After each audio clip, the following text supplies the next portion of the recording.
I was 5 years old when Pearl Harbor was bombed. I come from Wilmington, North Carolina, which is a seacoast town. I remember it was the days before television, and my granddad had a big old full model radio, and I remember being with my family. It was a real gray Sunday, and I remember hearing on the radio there was a scratchy overseas broadcast talking about the Japanese Imperial Air Force had bombed our naval base in Pearl Harbor. I was much too young to grasp the gravity of the situation. I knew that something very serious had happened, and my formative years were during the Second World War. Welcome to the Experience Jesus Calling podcast. Today's podcast features Grammy Award-winning musician Charlie Daniels. Charlie has had a very successful music career spanning decades with multi-platinum selling records. Along with his musical endeavors, Charlie has recently become involved with an organization that gives help and aid to U.S. veterans. Charlie shares some scenes from his early years that have influenced where he is today and the faith that accompanied him all along the way. I was born in Wilmington, North Carolina, and I had gone to first grade all of 2 weeks when my dad changed jobs, and we moved to Valdosta, Georgia. I lived in North Carolina, South Carolina, and in Georgia in my formative years. My dad's job kept me moving around a lot. So I went to as many as 3 schools in a year's time, more than once. But I finally landed on my feet in a little town called Gulf, North Carolina, which is in the central part of the state. And I went to all my high school days at the school in Goldston, North Carolina. Class of 1955 had 22 graduates in it. I've always loved music. My family always loved music, although there was hardly anybody that actually played. And certainly nobody played well enough to have the patience to try to show me how to do it. As the good Lord would have it, I went up to my friend's house one day, a guy I'd been knowing for a long time. I had no idea he had a guitar. He had an old Stella guitar. The strings probably had never been changed on it. Neck about the size of half of a fence post, and strings way up off the neck, but he knew about 2.5 chords on it. And I said, "You got to show me that. I always wanted to know how to play." And anyway, make a long story short, he showed me that, and then we started bugging everybody we could find that knew one more chord than we did. And just, I can't read music. I learned to play completely by ear. And I played guitar for a while and then started playing a mandolin. And the fingerboard on the mandolin and the fiddle are the same. You, of course, play one with a pick and one with a bow. So somebody showed up with a fiddle one day, and I had to give that a shot. So I started with it. Now, one of the kids I went to school with said when I played the fiddle, it sounded like somebody stepped on a cat. Because I do it all wrong. So I didn't know any better. I just did, just tried to get comfortable with it and started sawing on it. I started playing when I was probably about 15 years old. And we played square dances, and any place we could get somebody to let us play a song for learning to play. I moved to back to Wilmington, North Carolina in 1956, and there was a lady who was putting together a band to play in Jacksonville, North Carolina, which is the home of the 2nd Marine Division. It was one of the few places where they could have music for 6 nights a week. So I was working a daytime job. I used to drive 50 miles up, play, drive 50 miles back, go to work early in the morning. I moved to Nashville in 67. I was already pretty seasoned in the show business when I got here, but of course Nashville was was a horse of a different color. It was recording and creating and that sort of thing rather than performance. I moved here with a $20 bill and a clutch out of my car and a wife and a baby. But it's just one of the many stories around you'll get around Nashville. We talk to people who came here. I thought I wanted to be behind the scenes. I started doing a little record production and playing some sessions and stuff like that. But actually, all the time, I had this burning desire to get back on stage because that's what I wanted to do. That's where my heart was. It's where my talent mostly is. My first recording contract came about in a very odd way. I was producing an act in San Francisco, a guy named Jerry Corbett. He was on Capitol Records, and we were in L.A. one day playing some of the sides we had recorded for the brass at Capitol so they could hear what we were doing. And Jerry's manager, a guy named Donald Rubin, said he had heard some of my songs. He said, "Charlie, why don't you play some of your songs?" There was a guitar there. And I picked up a guitar and started singing some of my songs. There was a guy in the room from Capitol Records. He signed me on the spot. And that's what began my recording career. Of course, it was to be a while before we made much noise with records, but that's how it started. It's funny how some of the best things that ever happened to you happen off the cuff. Things you don't plan, you don't look for, they're total surprises when they happen, but so many times I've had things happen to me like that. Charlie went on to record numerous hits and had the opportunity to share the stage with many huge musical icons while creating his niche in country music. Although he's still in the business of making music, Charlie has a couple of new passions these days as well. One of them is being involved with a nonprofit organization called the Journey Home Project. He shares what led him to get involved in this area. Wilmington played a very strategic part in the Second World War. There was a shipyard there that built Liberty ships. There was a port there that oil tankers and cargo ships came out and went through the mouth of the Cape Fear River and over across the Atlantic Ocean to service our military over in Europe. And a lot of them were sunk just off our coast by German U-boats that lay just off our coast, German submarines. It's said, I never saw, I was too young to do that, but it said you could see the fires of battle from our beaches sometimes. It's how close the war was to us, and we took it very seriously. I learned very early in my life that, and I say this on stage every night, only two things protect America. It's the grace of Almighty God and the United States military. It was that way in 1941. It's that way this year, next year, the year after. As long as this country remains free, it will be that. It's a part of who I am to respect and support the military. I've been among these guys. I've been in the war zones with these guys. I've seen them. They spend their time in places you don't even want to go to, where there's nothing. And some people seem to think, for some reason or other, that our military people have an extra gene that isolates them from missing their families and loneliness and that sort of thing. It's not so.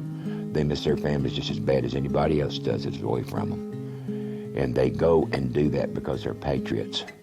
And the least that we can do is respect and support them. So I'm there. I respect them. I support them. And that's what Journey Home is all about. We try to soften the landing for our military men and women who come back from service, most of them from battle, from battle areas, combat areas.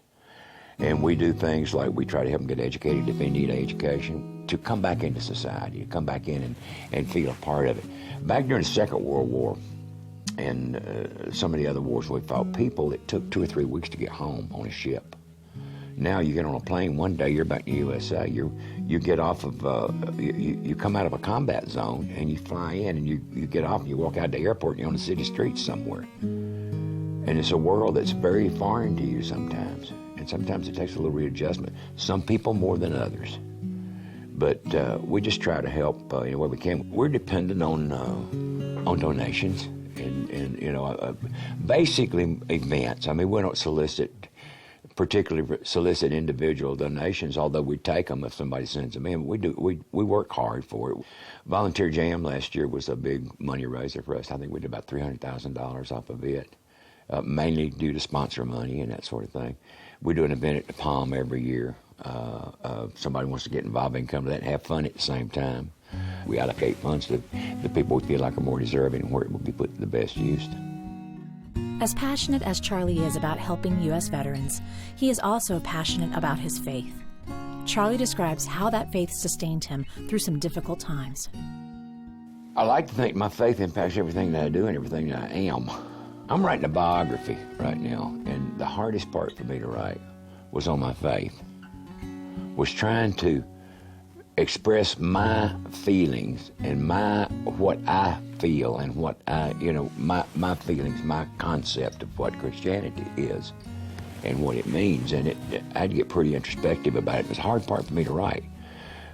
And I got figuring there's only been one perfect human being ever born since Adam and Eve. One perfect human being without blemish, without sin. It was Jesus Christ. So he broke the chain. It's like this is for everybody. This one shedding of blood covers your sins. You repent, you believe, and you act on it. Commit the 91st Psalm to memory. We live within the shadow of the Almighty, sheltered by the gods who are above all gods. It's a psalm of protection.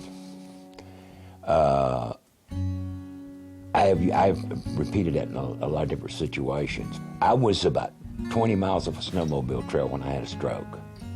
I first of all thought it was my left hand started going numb. I thought it was because of the lever I was using over there, and I got the feeling it was down in my foot, it was up in my jaw, and I said, something wrong here. We need to go. And I told the people I was with, let's head back down the mountain. I was able to ride a snowmobile all the way back down the mountain. Then a series of things started happening. I was in Durango, Colorado. We were on the same side of town as the hospital. We could have been 90 miles the other way. People that always hauled a snowmobile trailer had not brought one. I had 2 extra snowmobiles, and they used my snowmobiles that day. So they had a car with no trailer on it. We drove in to the hospital. I went in the hospital. They gave me a TPC shot, and I had about 15, 20 minutes left to do it in because it loses its effectiveness after a while. God. Hospital, this side of town, God. Car without a trailer on it, God. Having this shot, when I got there, God. They put me on an airplane, took me to Denver, to Swedish Hospital. When I got there, I found out the people that one of the people that worked at Swedish Hospital was doing some work with the hospital in Durango. They had only had that shot in their pharmacy for about 3 months. God, that was laid out. I'm going to have a stroke, but I'm going to have it in a place where we can get back down the mountain, we can get the help we can get to. I mean, I know doctors treat, God heals. Another part of Charlie Daniels' faith experience has been the practice of reading Jesus Calling daily. Charlie remembers the day he discovered Jesus Calling, and since then, he and his wife have made it part of their everyday life. It's been several years ago, and I'll be married 52 years in September, so I am pretty seasoned into the ways of married life.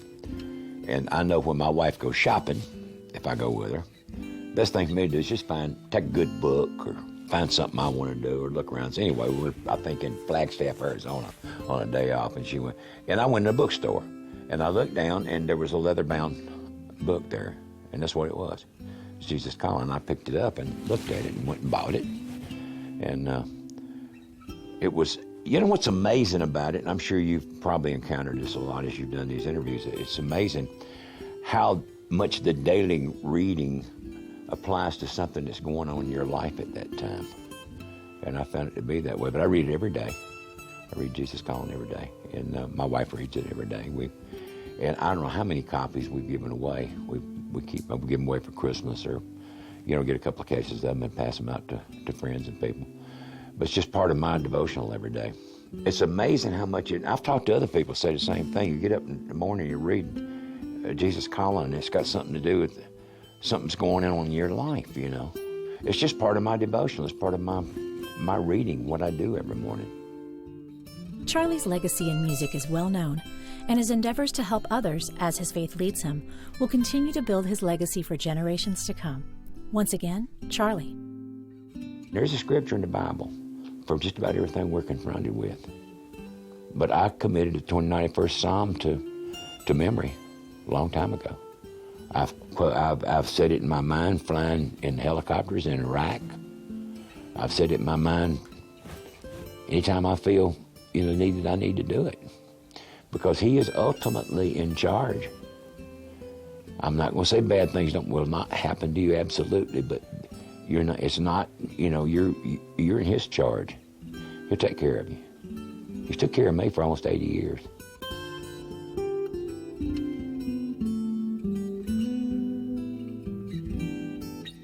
Next time on the Experience Jesus Calling podcast, we hear the story of Paul Scholl, a young man who is embarking on an incredible mission, and how he hopes to help others and inspire them with the hope he's found in Jesus Calling. My name is Paul Scholl. I'm 29 years old. I am a teacher up in Fargo, North Dakota, and I'm doing an awesome, exciting bike trip this summer. Very excited, cross-country bike trip starting in Oregon and going all the way over to Maine. I think we all have opportunities every day, to make a difference. And some of us make a difference without even realizing it. In fact, all of us do, just by being witnesses of Christ in our world here, just through our actions and attitudes and so forth. Anyways, this might be one great opportunity for me to make a difference, a big difference in one big event. Charlie shares a passage of Jesus Calling from the April 19th entry. I love you regardless of how well you're performing. Sometimes you feel uneasy, wondering if you're doing enough to be worthy of my love, and no matter how exemplary your behavior, the answer to the question will always be no. Your performance and my love are totally different issues, which you need to sort out. I love you with an everlasting love that flows out from eternity without limits or conditions. I have clothed you in my robe of righteousness, and this is an eternal transaction. Nothing and no one can reverse it. Therefore, your accomplishment as a Christian has no bearing on my love for you. Even your ability to assess how well you're doing on a given day is flawed. Your limited human perspective and the condition of your body with its mercurial variations distort your evaluations. Bring your performance anxiety to me and receive it in its place, my unfailing love. Try to stay conscious of my loving presence with you in all that you do, and I will direct your steps. Hear more great stories about the impact Jesus Calling is having all over the world. Be sure to subscribe to the Jesus Calling podcast on iTunes. We value your reviews and comments so we can reach even more people with the message of Jesus Calling. And if you have your own story to share, we'd love to hear from you. Visit JesusCalling.com to share your story today.